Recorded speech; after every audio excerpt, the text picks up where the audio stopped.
It's now time for the Reverb Sports full game recap. We go all the way back to December 21st, the year 2024, when the Nashville Predators were hosting the Los Angeles Kings in an afternoon affair at Bridgestone Arena. Head coach Andrew Burnett deploys his lines and defensive pairings in the following way: Forsberg, Stamkos, Marchessault, LaRue, O'Reilly, and Nyquist, Jankowski, Novak, Evangelista, Smith, McCarron, and Sissons.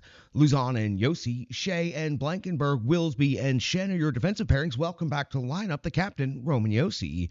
Noonan gets the start in net for the Nashville Predators. We are 39 seconds into the first period, and it's Kemper coming to the save on Luzon. First shot on goal of the game at the 2:58 mark of the first period. It's Kemper coming up with a save on Tommy Novak at 3:08 of the first period. It's Noonan coming up with a save on Thomas. That's the first save of the game for the Nashville Predators. Backup netminder, 4:42. Another save on Lafreniere, 9:15. The Kings already living up to that low event hockey action. Noonan comes up with another save on Edmondson at 9:15, then at 10:51. Yet another save on Lafreniere at the 11:49 mark of the first period. It's Kemper coming with a save on the captain, Roman Yossi's long shot. And then 14:16 of the first period, it's LaRue breaking through with his fourth goal of the season, giving the Nashville Predators a 1-0 lead. Now listen, Gus Nyquist with the sick no-look backhand feed for the redirect at the top of the crease. Listen, LaRue had to be there and he had to make the chip work, but Nyquist did all of the work on this one. LaRue gets the reward with his fourth of the season by going into the hard air. Predators lead 1-0.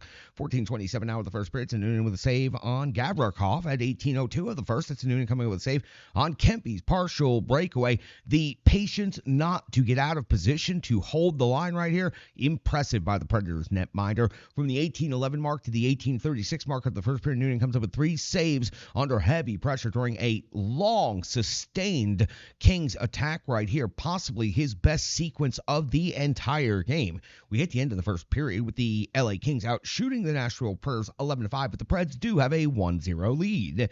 At the 9-second mark of the second period on the clean sheet, it's Kemper coming with a save on LaRue, and that hard drive to the net took LaRue into the net as well, taking the net off, taking the goaltender out. LaRue going hard to the net. 2:01 of the second period. Now it's Kemper coming with a save on Blankenberg. The 2:56 mark of the second period. It's Kemper coming with a save on O'Reilly. 4:14.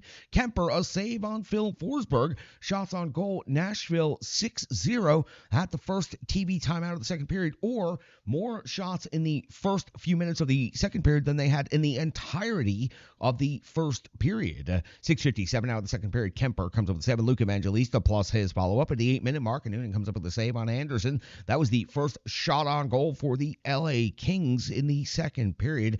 8:31 of the second period. Marchessault, 2 minutes for hooking. A goal was taken off the board because of this penalty call. Marchessault gets up into the hands of the Kings defender, steals the puck and shoots it into the net, but getting up into the hands was deemed to be a penalty, so when he touches the puck going to shoot it, the whistle is blown. The puck fired into the net. The goal does not count, unfortunately, because it was a really sweet play. How many times does Marchessault get away with that move is what you really should be asking. So the Predators find themselves with a goal off the board and shorthanded on the penalty kill, number 1 rated penalty kill unit in the league, on the ice for the first time in this game, and they are not giving up a single shot on goal. As a matter of fact, another outstanding penalty kill. Now having Luzon back in the lineup is definitely helping that as well. 10:47, now we're past the halfway point of this game in the second period.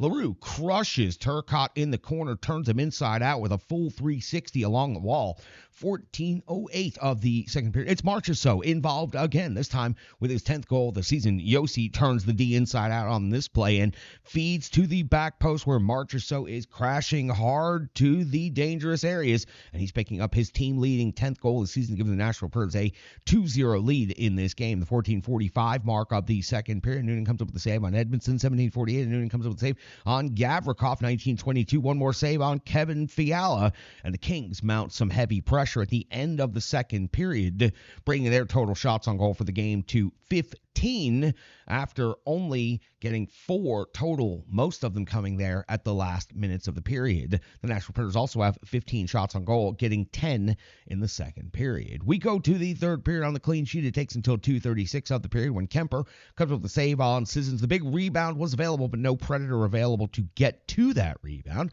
3:49 now, the third to Noonan coming with a save on Byfield. 5:33, Noonan comes up with a save on Lafreniere. 5:58, Fiala's off to the box, 2 minutes for interference. Another one of those classic, questionable, shake your head Kevin Fiala penalties in the offensive zone.